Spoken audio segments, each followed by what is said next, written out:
At dadako na tayo sa pinakamahalagang portion sa ating pagsampa sa ating pinakamamahalagang Isus, pagkikinig ng salita ng ating pinakamamahalagang Isus bilang pagrespeto. At atin na ibigay po pagkataon sa ating beloved ordained preacher, Richard Abad. Praise the Lord. Praise the Lord. God bless you, ating beloved the preacher, Brother Conrad. We're going to say, praise the Lord. Tayo po'y manalangin, minamahal, samahan niyo po ako. Hallelujah, hallelujah. Apo dakilan o pagpala namin Diyos sa manahing banal, mahal na Panginoon, susulubos kami nagpupuri. Nagpapasalamat po sa iyo, mahal na Panginoon, dahil sa iyong paggabay, paglangis, sa iyong banalagawain, mahal na Panginoon. Sa iyong pagkilos, o Diyos, sa iyong matamis, sa banal na presensya, mahal na Panginoon. O Diyos, sa po na panalangin, minamahal, kinagaling Evangelista, Willis Rad Almeda, and the Prophet of Loving God. Patawarin po bawat sa amin, mahal na Panginoon, ikaw po maglangis sa iyong banal salita. Ikaw magpaunawa, O Diyos, sa bawat isa. Ikaw po bigyan ng karunungan sa iyong mga aral. May pangarap ko pong mapuno ng pag-ibig at kapangyarihan, banal na Ebanghelyo. Sumami ka, O Diyos, sa gabing ito, sa makapangyarihang pangalan mo, mahal na Panginoong Jesus, sa aming sinasulat, di mo na mahadlangan ng mga gawa ng kaway, lumay sa makapangyarihang pangalan ni Jesus, sa pangalan ni Jesus. Palapakan po natin pinakamamahal na Panginoon, mga minamahal. Lahat po ng anak ng Diyos magsabing, praise the Lord. Praise the Lord po rin po ating mahal na Panginoon, minamahal. The highest praise, worship, glory and honor belongs only to our loving God, to our dearest Lord Jesus Christ, who is worthy of all our praise, worthy of all thanksgiving, mga minamahal. Praise the Lord. And we nagbibigay ng dobling paggalang, double honor po sa ating beloved honorable pastor, Wildy Estrada Almeda, the prophet of loving God. Siya pong ginamit nating mahal na Panginoon para sa ating kaligtasan, mga minamahal.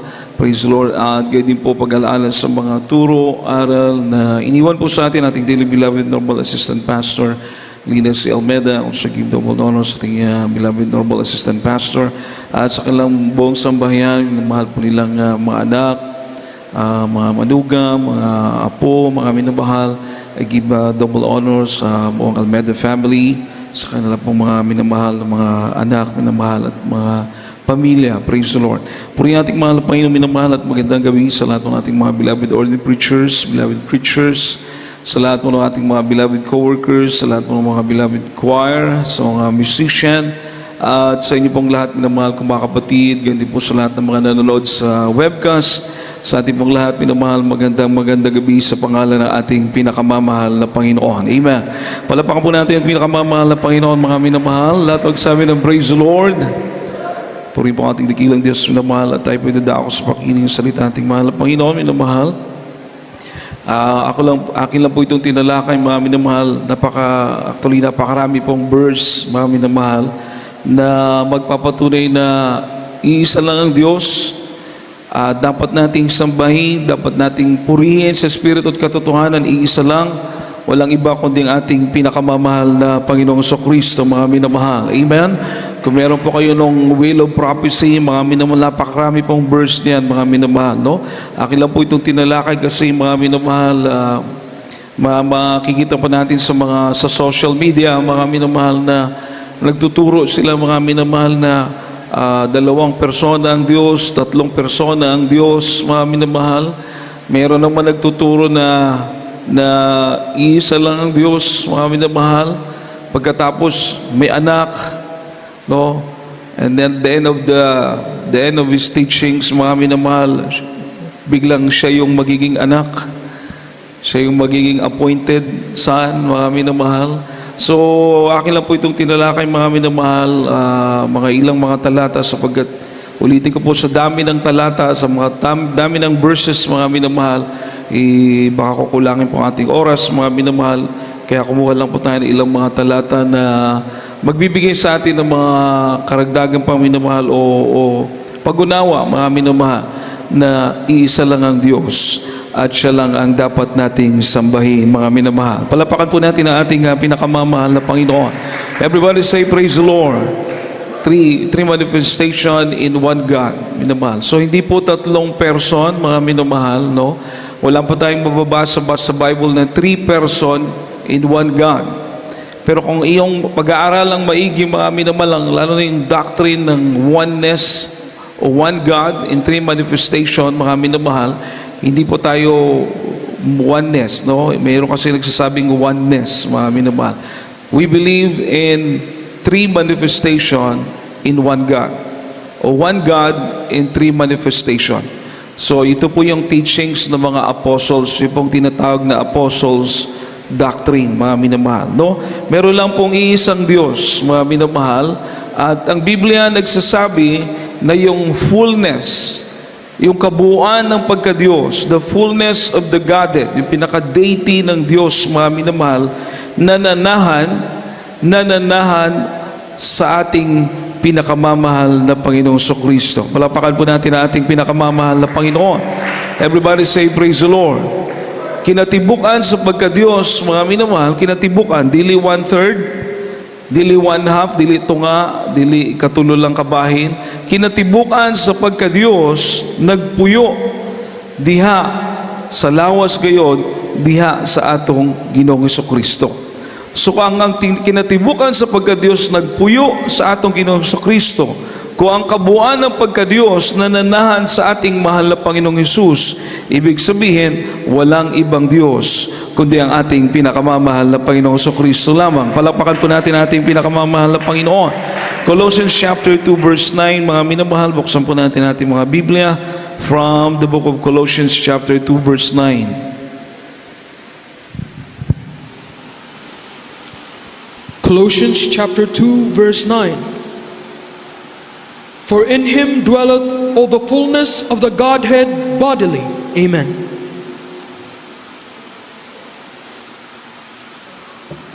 Ang sulat ni Pablo sa mga taga-Kolosas, Kapitulo 2, ang talatay 9, sapagkat sa kanya'y nananahan ang buong kapuspusan ng pagka-Diyos sa kahayagan ayon sa laman. Palapakan po natin ang salita natin, mahal na Panginoon, mga minamahal, mahal na Panginoon po mag-bless sa kanyang banal na salita. So, ang kabuuan ng pagka-Diyos, the fullness of the Godhead, yung kabuuan niya, nananahan. So, titignan mo mga minamahal, ang Diyos po ay malaki. He can fill, He is vast, He can occupy the universe, the space, everything He had created, He can occupy. So makita mo yung vast size, yung malaking huge size ng ating mahal na Panginoon. Ang sabi nga ng Biblia, minamahal, ang langit ang kanyang trono, heaven is His throne, and earth is His footstool. Itong earth na tinutungtungan natin, itong earth, itong sanlibutan na ating ginagalawan, minamahal, tungtungan lang ng paa ng ating mahal na Panginoon. At ang langit, which is napakalawak, napakalaki, trono ng Diyos. Isipin mo gaano kalaki ang mahal na Panginoon. Pero nung siya'y magkatawang tao, mga minamahal, pakinggan niyo po ito, this is amazing, mamamangha ka, sapagkat mga minamahal, malaki ang Diyos, pero nung siya nagkatawang tao, naging katulad natin siya, naging kasama natin siya, at ang kabuuan ng pagka-Diyos ay nasa ating pinakamamahal na Panginoong Kristo. Amen. Makapalakpak po ba tayo ng malakas sa ating pinakamamahal na Panginoon? Everybody say, praise the Lord. The fullness. So hindi po 1/3 lang. So kung sasabihin mo na baka tatlo ang Diyos, 1/3 lang siguro ang sa mahal na Panginoon. Meron pang dalawa na tagwa 1/3 din. Pero hindi sinabing 1/3, hindi sinabing 1/4, hindi sinabing 1/2. Ang kabuuan, the fullness of the Godhead dwelleth in Him bodily. Palapakan po natin ang ating pinakamamahal na Panginoon. Amen po ba? Amen po ba? Naintindihan po natin, mga minamahal, malaki ang Diyos, pero lahat po yun, mga minamahal, nakasentro sa ating mahal na Panginoong Kristo. Wala ka ng ibang tatawagin pa. Di ba't mas mainam kasi kung may ama, iba lang ang ama, iba lang din yung Holy Spirit, iba lang din yung anak. Sinong tatawagan mo? Mga minamahal, siguro sabi mo, doon ako sa ama. Yung anak, Diyos din yun. Halimbawa, yung Espiritu Santo, Diyos din, di magalit yun sa'yo. Amen? Isa lang magbibless sa'yo, dalawa yung magtunglo ni mo. Duha ang mag-curse sa'yo. Susumpain ka ng dalawa kasi hindi mo sila sinasamba. So malilito ka. Pero sa atin, napakadaling unawain. Iisa lang ang Diyos, makapangyarihan sa lahat, may likha ng lahat ng bagay, nagkatawang tao, siya ang ating pinakamamahal na Panginoong Jesucristo. Palapakan po natin ang ating mahal na Panginoon. Kung may tatawagan ka, isa lang, Jesus. Amen. Amen. Everybody say, praise the Lord. Yung mga himala, yung pagiging tao ng ating mahal na Panginoon, maraming verse sa Bible. Kumain siya, ipinanganak siya, lumaki siya, normal na paglaki. So bilang tao, namatay po siya, mga minamahal. Ipinanganak, namatay. Bilang tao. So nababasa po natin yan sa Bible. Pero yung ginawa niya po, these are only some of His miracles that done by our dearest Lord Jesus Christ, which shows that He is God. No? Mga himala, mga minamahal, ilang himala po ito na ating pag-aaralan na siya ay Diyos, mga minamahal. Pagkat hindi po ito kayang gawin ng tao. No? Sa John chapter 11 verse 40, atin na lang po tuloy, verse 40, verse 43, and verse 44. John chapter 11. Amen. From the book of John, chapter 11, verses 40, 43, and 44. Jesus saith unto her, Said I not unto thee, that if thou wouldest believe, thou shouldest see the glory of God? Verse 43. And when he thus had spoken, he cried with a loud voice, Lazarus, come forth. And he that was dead came forth, bound hand and foot with grave clothes, and his face was bound about with a napkin. Jesus saith unto him, Loose him, and let him go. Amen.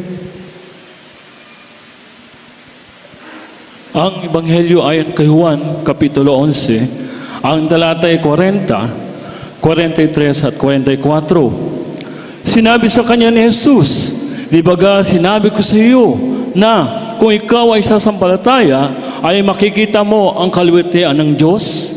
43. At nang masabi niya ang gayon, ay sumagot siya ng malakas na tinig, Lazaro, lumabas ka. Siya na patay ay lumabas na natatalian ang mga kamay at mga paa ng mga kayong panglibing. At ang kanyang mukha ay nababalot na isang panyo. Sinabi sa kanila ni Jesus, siya'y iyong kalagan at hayaan ninyo siya'y yumaon. Amen. Palapakan po natin ang salita ng ating mahal na Panginoon, mga minamahal. Lahat ng magsabi ng praise the Lord. Everybody say praise the Lord. Ang sabi ng Biblia, minamahal, nabuhay si Lazaro, although si Lazaro po, mga minamahal, ay 4 na araw na pong nasa libingan. Lahat magsabi ng praise the Lord. 4 na araw, wala pang imbalsamo noon na katulad ngayon, mga minamahal, na tumatagal ng ilang araw, mga minamahal ko. So, yun siguro may embalming sila, mag-iimbalsamo sila, pero hindi katulad ng ating ngayon. Just imagine 4 days na po na nakalibing si Lazaro, mga minamahal. Pero nung tawagin ng mahal na Panginoon ang kanyang pangalan, binuksan ang pinto, yung pinakapinto nila, yung bato na malaki, mga minamahal, bilog po yun, yun ang pinakapinto ng libingan nila. Binuksan po ito, at nung tawagin ng ating mahal na Panginoon ang pangalan ni Lazaro, ang sabi ng Biblia, lumabas si Lazaro na nakabalot pa, mga minamahal, nung pambalot ng patay. Palapakan po natin ang ating pinakamamahal na Panginoon. Malakas na palakpak po para sa ating mahal na Panginoon. Everybody say praise the Lord. Everybody say praise the Lord. Sa mga minamahal sa history, wala kang makakitang ganito. Amen? Isa lang po ang nakagawa nito, ang ating pinakamamahal na Panginoong Jesucristo lamang. Everybody say praise the Lord. Siya lang po ang nakagawa nito. Kaya maging sa ating panahon ngayon, mga minamahal, pag pinag-uusapan natin yung himala, yung patay, nabubuhay, naniniwala tayo, hindi lang na naniniwala po tayo, nakasaksi tayo, mga minamahal, na ang patay binuhay ng ating pinakamamahal na Panginoon. Nabuhay ang patay sa pangalan ni Jesus. Palapakan po natin ang ating pinakamamahal na Panginoon. Everybody say praise the Lord. Ginagamit lang po tayo ng mahal na Panginoon. Amen po ba? Amen po ba? Pero alam natin na yung himala na ito na nangyari noon, nangyayari ngayon. Bakit, mga minamahal? Dahil ang ating mahal na Panginoong Hesus ay Diyos. Palapakan po natin ang ating Yes, totoo po. Meron na ba kayong narinig na nag-pray sa mga masakit na ibang pangalan ang ginamit at gumaling na buhay? Wala. Amen? Wala kang marinig na wag pipray ibang pangalan na ginagamit nila, mga minamahal. Praise the Lord. Pero marami kang maririnig na mga himala ang ginamit nilang pangalan. Ang tinawagan nila ay walang iba kundi ang makapangyarihang pangalan ng ating pinakamamahal na Panginoong Hesus. Palapakan po natin ang ating mahal na Panginoon. Ito'y dakilang himala, bagamat napakaraming himala minamahal sa Bible, pero masasabi natin na isa ito sa mga dakilang himala dahil walang ibang pwedeng bumuhay ng patay kundi Diyos lamang. Amen po ba? Amen po ba? Everybody say praise the Lord. At sa ating panahon ngayon, nangyayari pa rin. Kaya, kumbaga mga minamahal, napakapalad natin mga minamahal, sapagkat yung iba, debate lang sila ng debate. Yung iba naman, yung meron doon, sinasabi na siya yung appointed son daw po, minamahal. Pero wala kang marinig na ganitong himala.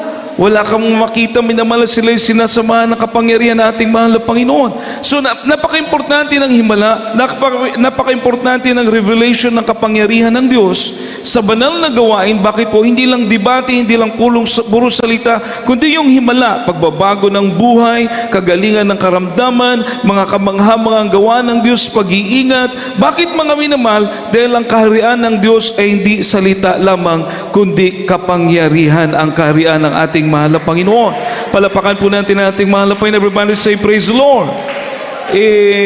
Alangan naman dumating sa iyo ang kaharian ng Diyos, puro lang salita. Walang kapangyarihan. Kulang po yun. Amen po ba? Amen po ba?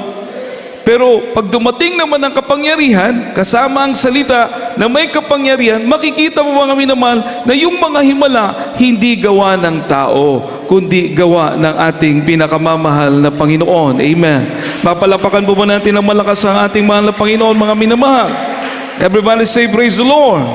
Everybody say praise the Lord. May mga kapatid tayo, mga minamahal. Doon po ako sa Lapu-Lapu last Friday, minamahal. Doon dumalo sila Sister Turiman, minamahal, dating choir. No? Ang sabi ng doktor no, nagkasakit siya, minamahal, yung kanyang ano tawag niyan? Spinal column, mga minamahal, spinal cord, mga minamahal, column, sorry. Spinal column, yung kanyang buto, minamahal, baluktot na daw po. Mahirap daw po yun, wala pang ganun, kumbaga na napagaling.